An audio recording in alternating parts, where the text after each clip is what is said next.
Pero, acá viene el pero, una herida puede conllevar la pérdida o no de tejidos. ¿Ok? Que puede ser en el acto de producida la herida o puede ser después. Pónganse, si no se cura bien una herida, se mete un germen anaerobio y se necrosa. Y después hay que sacar todo eso, tejido necrótico. Y ahí se perdió tejido. ¿Se dan cuenta? Por eso dice en la definición que con frecuencia se produce en forma simultánea o diferida la pérdida de sustancia, o sea, la pérdida de tejido. Ese es un herida. Clínicamente, el síntoma cardinal de una herida es el dolor, ¿cierto? ¿Y el dolor de qué depende? Depende del grado de inervación del tejido. Es diferente una herida en el brazo, en el antebrazo, que una herida en los genitales, ¿cierto? A nivel perineal hay una gran inervación, ustedes lo saben, por lo tanto duele pues abajo más, mucho más que una herida en miembros. Entonces el dolor está supeditado a la gran inervación que tenga la zona. ¿Qué más? Está también supeditado a la naturaleza de cómo se ha producido. Una herida cortante, agarran una hoja de afeitar, un gilet, y se cortan, casi no duele. Pero sí sangra, ¿no es cierto? Pero no duele. En cambio, viene un delincuente con una comba y le mete un combazo en el codo, ahí le va a hacer ver pero a Judas, ¿no es cierto? Porque eso sí duele, ¿ok? Entonces depende del tipo, ¿no?, de contusión que haya recibido el paciente. ¿Qué más? También depende de la velocidad en función de la fuerza viva. ¿Y qué es esto? Esto es medio chino. ¿Por qué?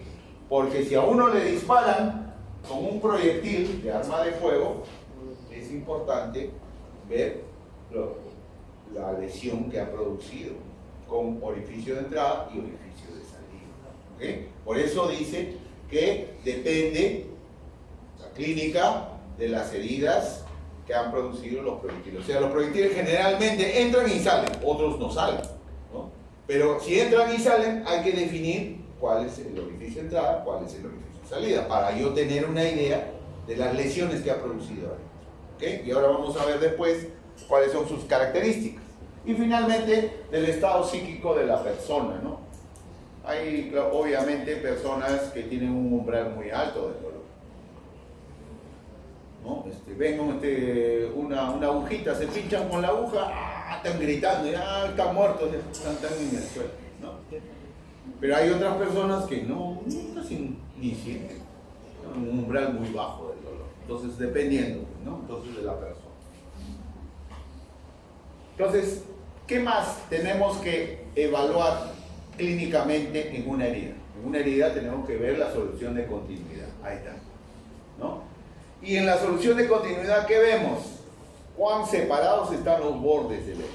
En una herida cortante, los bordes están casi juntos. En cambio, en una herida lacerante, ya los bordes están muy separados. ¿Ok?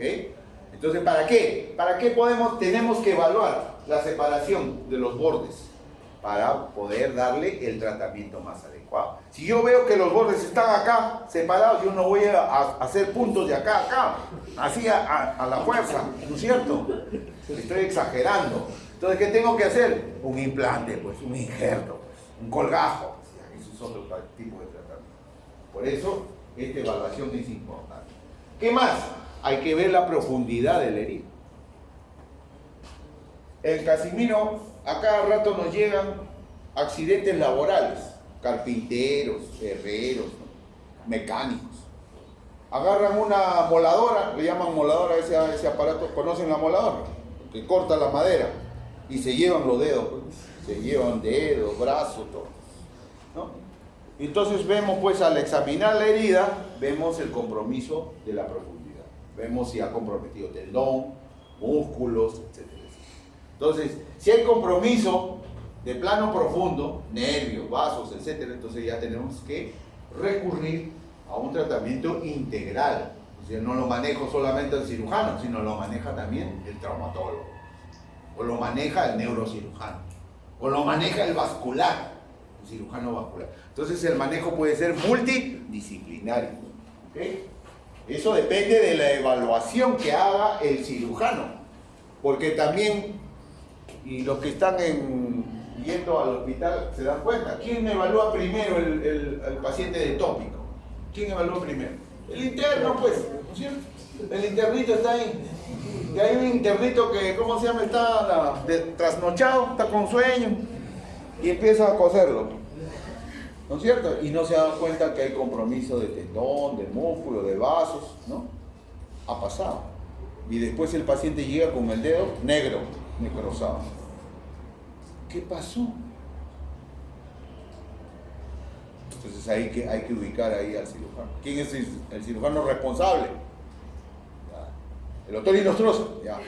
Entonces si al doctor Inostroza lo llama el juez. ¿Usted vio el caso cuando llegó a la emergencia? Sí. ¿Y qué tenía? Ay, tienes que describir la herida.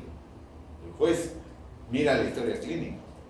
Acá tiene su firma, pero dice herida cortante con compromiso de piel, nada más. Y sin embargo, el paciente perdió el dedo. Tuvieron que amputarle el dedo porque se le necrosó. Entonces, la historia clínica es mandatoria.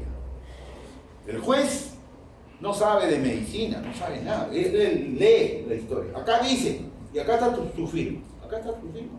Usted es responsable. Por eso hay que ver lo que anotamos. Siempre. Muy bien. Y la hemorragia, ¿no?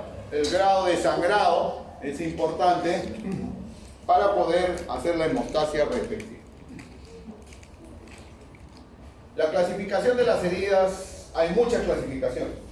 Traumáticas, quirúrgicas, o quirúrgicas y no quirúrgicas, ¿no?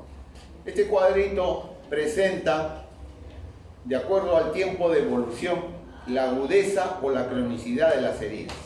Puede haber heridas quirúrgicas agudas y crónicas, o no quirúrgicas agudas y crónicas. Por ejemplo, una herida quirúrgica aguda, las incisiones que hace el cirujano.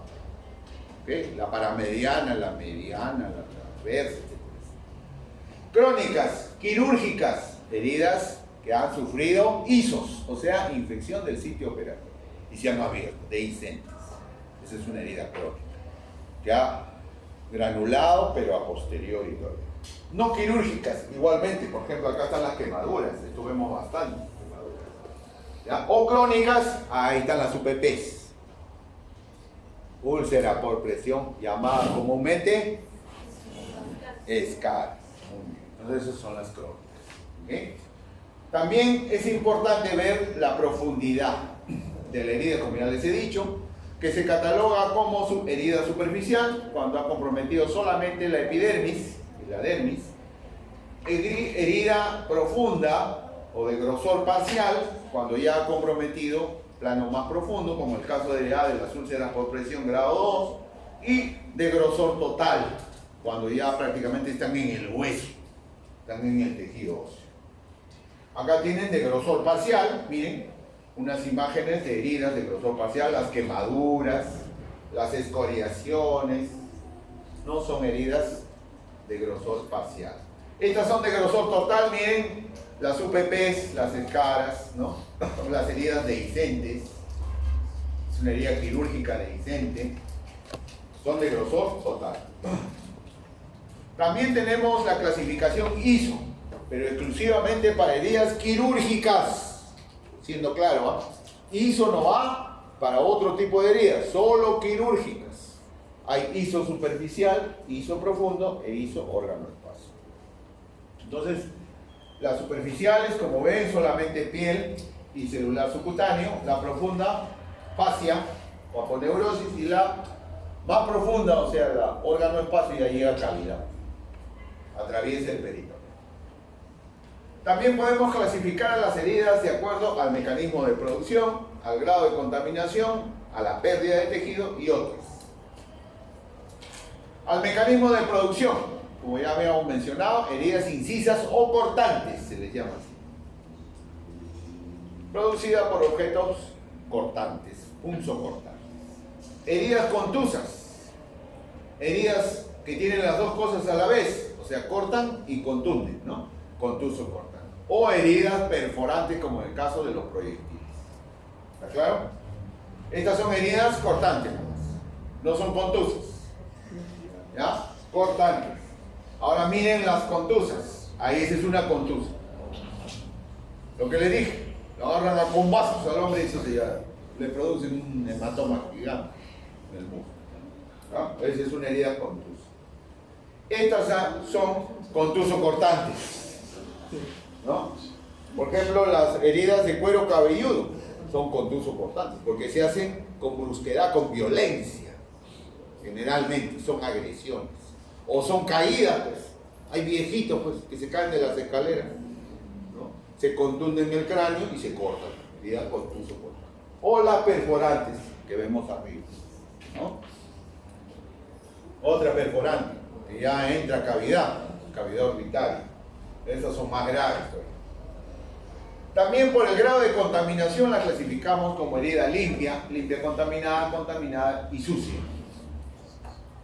La herida limpia es aquella que se produce en un ambiente exento de gérmenes, o sea, en un ambiente aséptico, en un quirófano. Y estas heridas las hacen los cirujanos. Hacemos frecuentemente incisiones en el organismo del paciente. Las heridas limpias contaminadas también se producen en un ambiente exento de gérmenes, pero siempre están abriendo, pero por ahí se hizo el corte tan profundo que agarró un intestino. Ya se abrió el intestino y se contaminó. Entonces esa es una herida limpia contaminada.